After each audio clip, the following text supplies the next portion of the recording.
Greetings, Groaners, and welcome along to episode 87 of another swirly spiral into the Groan Zone. This week finds us having just broken over 1,200 downloads. That's another milestone smashed over. A big thanks to you Groaners out there, as without you, we wouldn't have gotten here, and that's for sure. Now, before I get mushy, let's get straight to it. There is groaning to be done. Your games are yes or BS, give me the question, and who the hell am I? Let's have some groans from me first, shall we? My groans. People who say they don't like surprises, and also say they then want nothing for their birthday. So with this one, you oblige them, and they are the first to say, wait a minute, you got me nothing. Hang on then, where's my surprise party?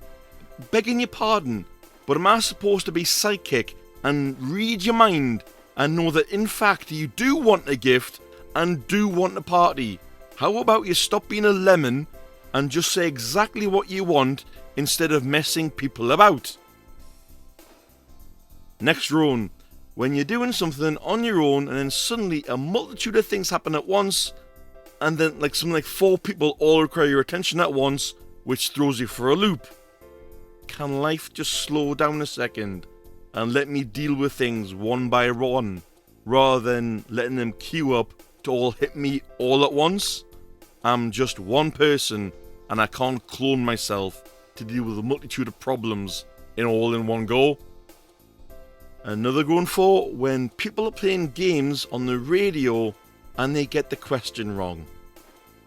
So with this one, the next person is clearly listening to the show, and obviously the clue, they then mug off the person who got the answer wrong before them, and they then say the same answer, the exact same answer.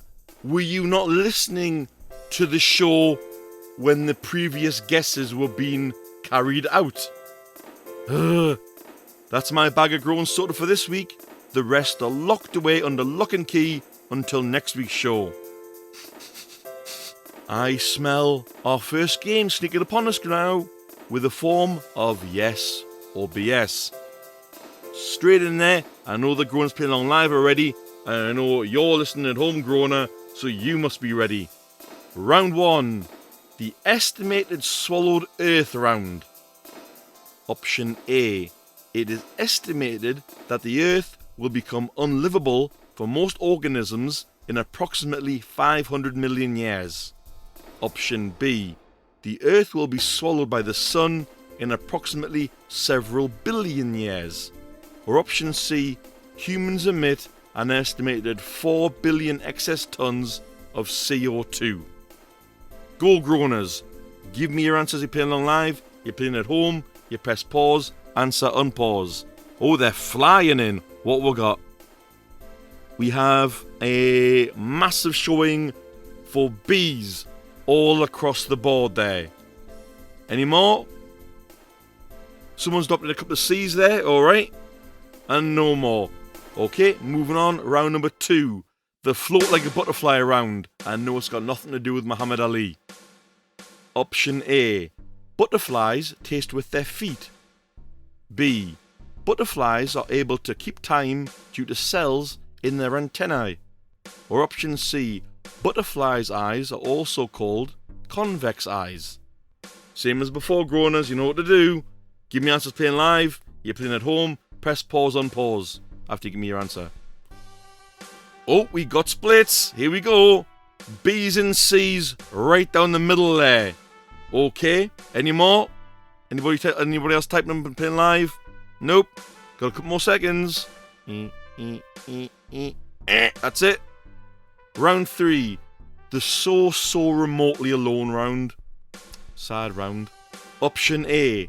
Sandwood Bay is the most remote place on Earth. Option B. You can only get to the Pitcairn Islands by helicopter. Or option C. Supai Village, that's S-U-P-A-I, is the most remote village in America.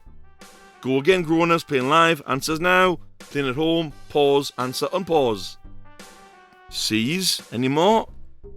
Any more, Groaners? C's, everyone's going with C. Oh, I see a pattern emerging. C. Yep, okay. I hear you, Groaners, playing live, I hear you. Right then. And with that note, the answers for yes or BS will be revealed before the end of the show. Of course, there are more games waiting in the wings. Do you hear that, Groaners? It sounds like a creepy story slithering up to the plate.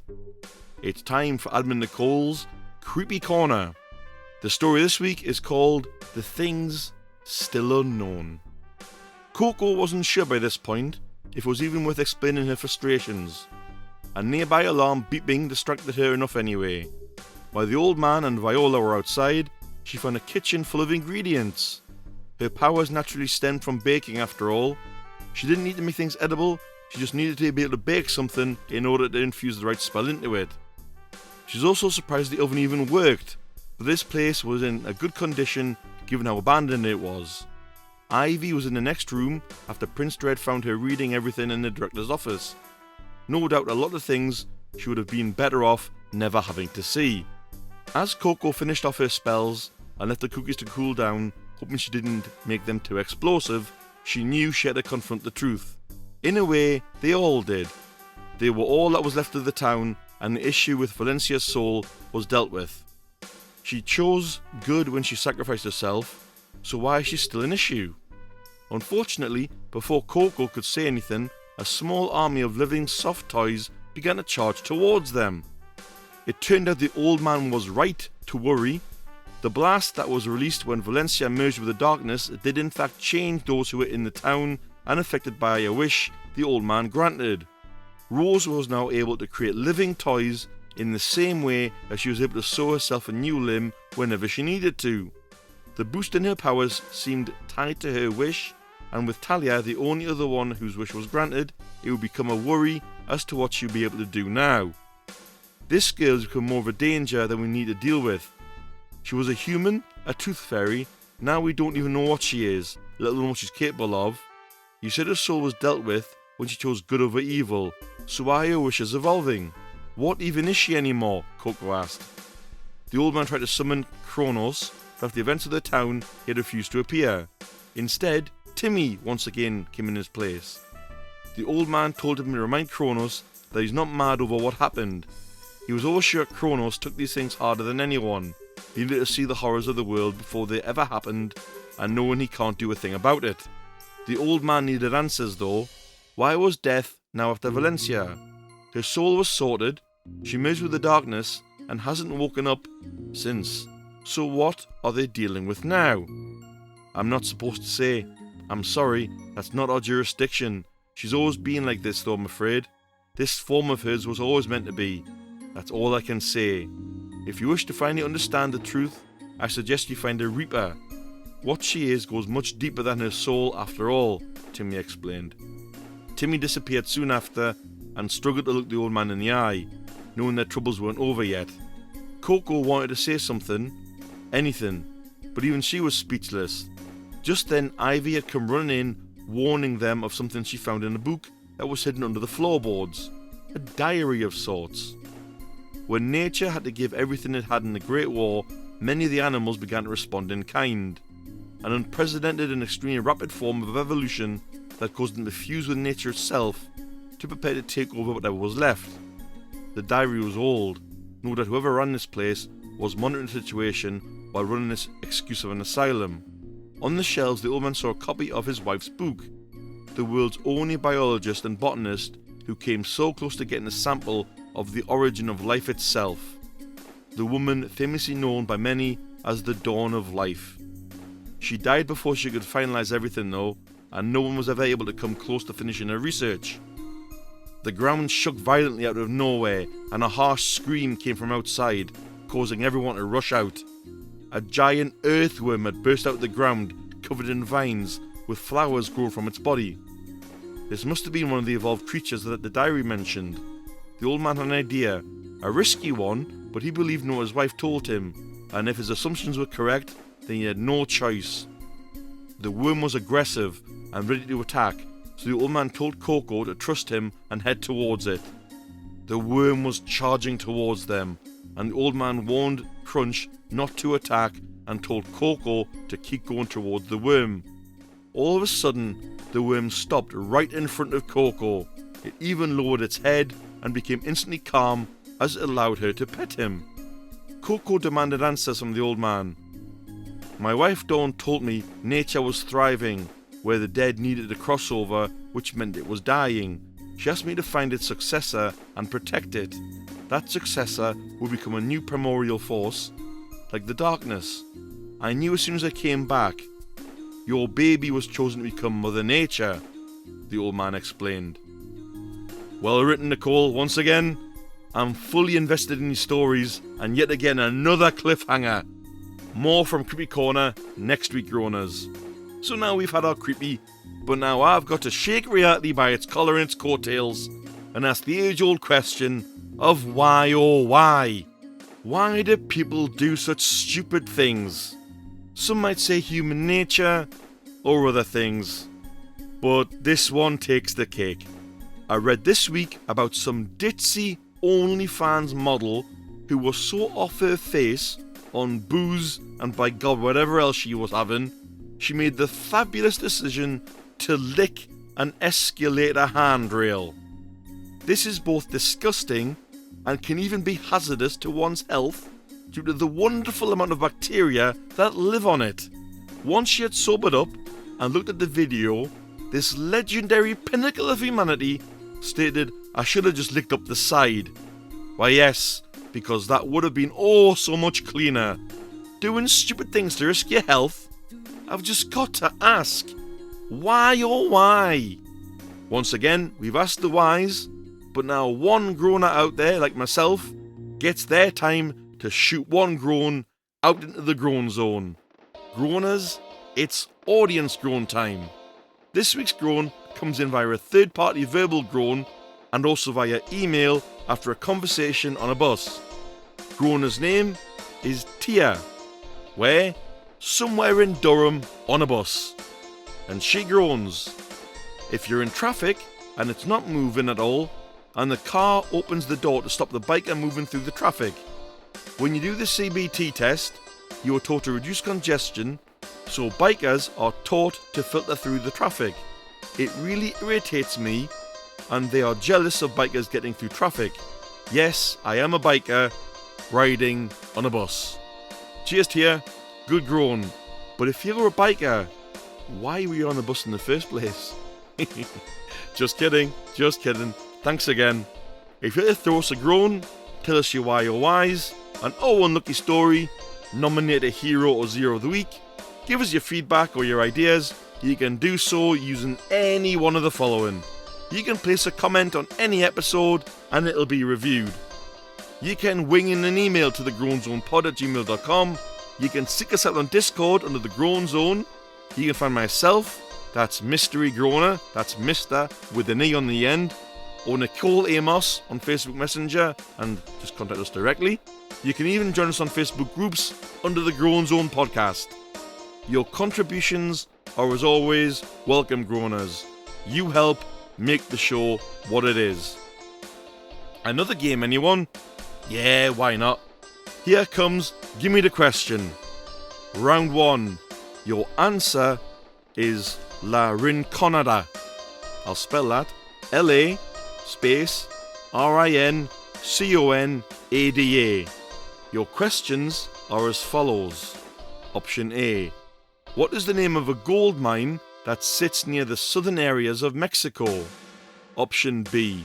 What is the name of the highest city in the world? Or C. What is the name of a mountain cavern discovered on Everest by Spanish climbers that never gets any daylight?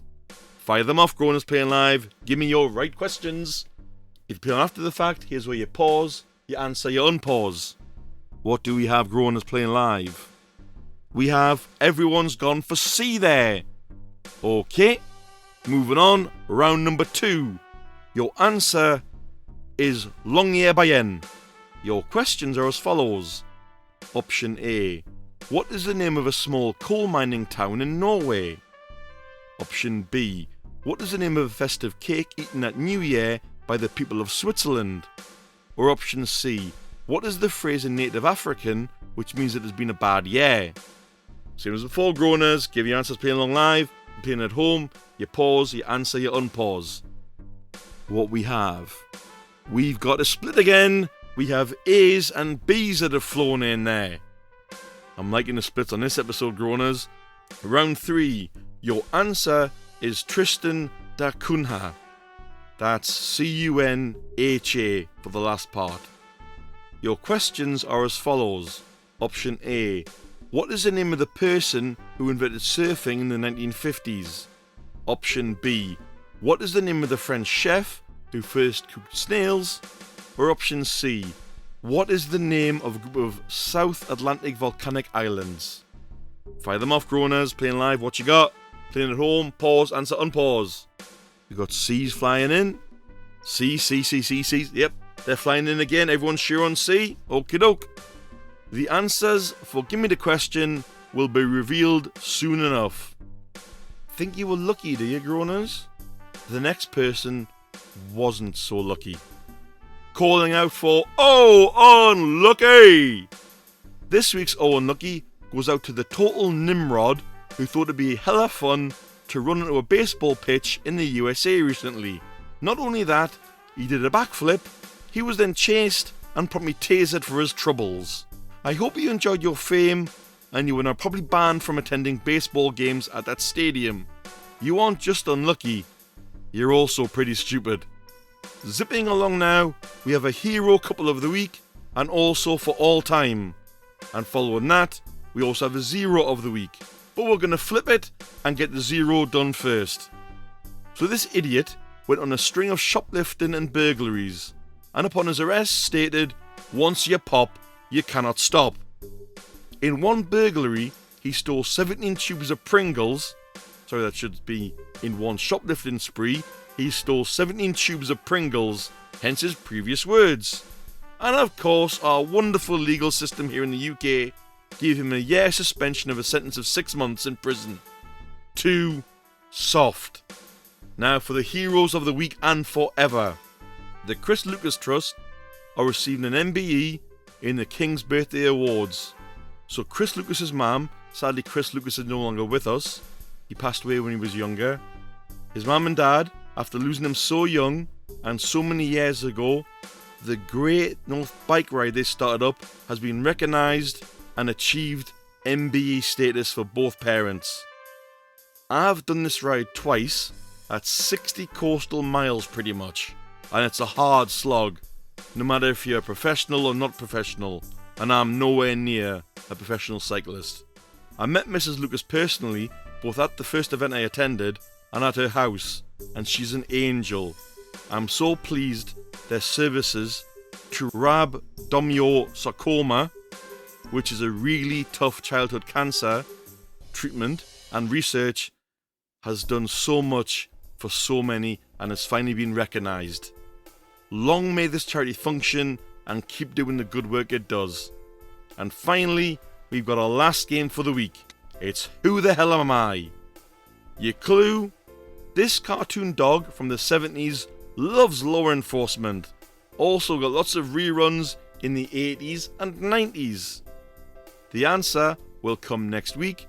The picture will be on the podcast episode, and it could be on other things that you're listening on.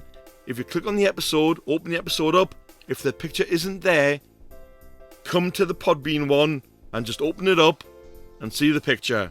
I don't know why it does this, and it's something that I can't solve. It especially doesn't work on Spotify for some reason. But just before we go, let's wind it up with the game answers. We'll start with Admin Nicole's anagram anxiety for last week. Your anagram was Kataria Heights. Your clue was it's a famous author.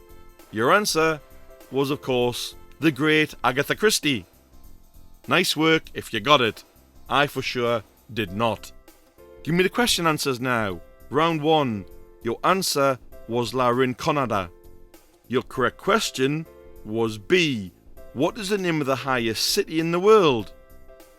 It is 5,100 meters above sea level in the Peruvian Andes. Round 2. Your answer was Longyearbyen. Your correct answer was A. What is the name, sorry I should say your correct question, what is the name of a small coal mining town in Norway? It actually is, and it's known for its views of the Northern Lights. And the final round, your answer was Tristan da Cunha. Your correct answer, I've done it again, your correct question was C. What is the name of a group of South Atlantic volcanic islands? And finally, lastly, let's do the yes or BS answers. Round 1, the estimated swallowed Earth round. If you went for A, it is estimated that the Earth will become unlivable for most organisms in approximately 500 million years. This is false. The number is currently higher at a round figure of 1.3 billion years. But I'm sure we as humans will find a way to speed that up. If you went for option B, the Earth will be swallowed by the Sun in approximately several billion years. This is true by scientific estimations. Well, if this podcast is still around by then with aliens doing it for me, then all is well. I will of course be long gone by then. It'd be an awesome sight to watch the world get swallowed by the Sun though I wouldn't want to live on the Earth by then. If you went for option C, humans emit an estimated 4 billion excess tons of CO2. This is true, and due to our infinite wisdom, this is what speeds up the greenhouse effect. And of course some countries don't even care. I'm not going to name them, but I'm sure we all know. Round 2, the float like a butterfly round. If you went for option A, butterflies taste with their feet, this is true. I cannot imagine humans doing this though, as the amount of people with unclean feet, doesn't bear thinking about. If you went for option B, butterflies are able to keep time due to cells in their antenna, this is true. They also track the sun with their eyes. And speaking of their eyes, if you went for option C, butterflies' eyes are called convex eyes, this is false. They are called compound eyes because they have many lenses, enabling them to see many things in many directions all at once, similar to flies. Last round, round 3, the so remotely alone round. If you went for option A, Sandwood Bay is the most remote place on Earth, this is false. This is one of the remote places. False. This is one of the most remote places in the UK. The most remote place on Earth is actually called Point Nemo. No humans or animals actually live there. Humans actually did discover it though. Option B, if you went for this one, you can only get to the Pitcairn Islands by helicopter. This is false. No planes or helicopters have ever landed there. You can only get there by a 32-hour cargo ship journey, and only 50 people live there. And lastly, if you went for option C, Supai Village is the most remote village in America, this is true. It is situated in Arizona, and as of 2010, so a bit outdated, I couldn't find any up-to-date stats on how many people live there, it has a population of 208. Another fact about this place is that it's the only place in the USA where mail is carried in and out by mules. And with that, Groaners, that brings us to another closing episode of the Groan Zone. Thanks to you Groaners who listen live, and further thanks to you, yes you, the Groaner who is listening now, whenever or wherever that may be. I hope some of you out there scored points. If you didn't, better luck next week. Speaking of next week, we'll see you then Groaners. Take care. Bye bye.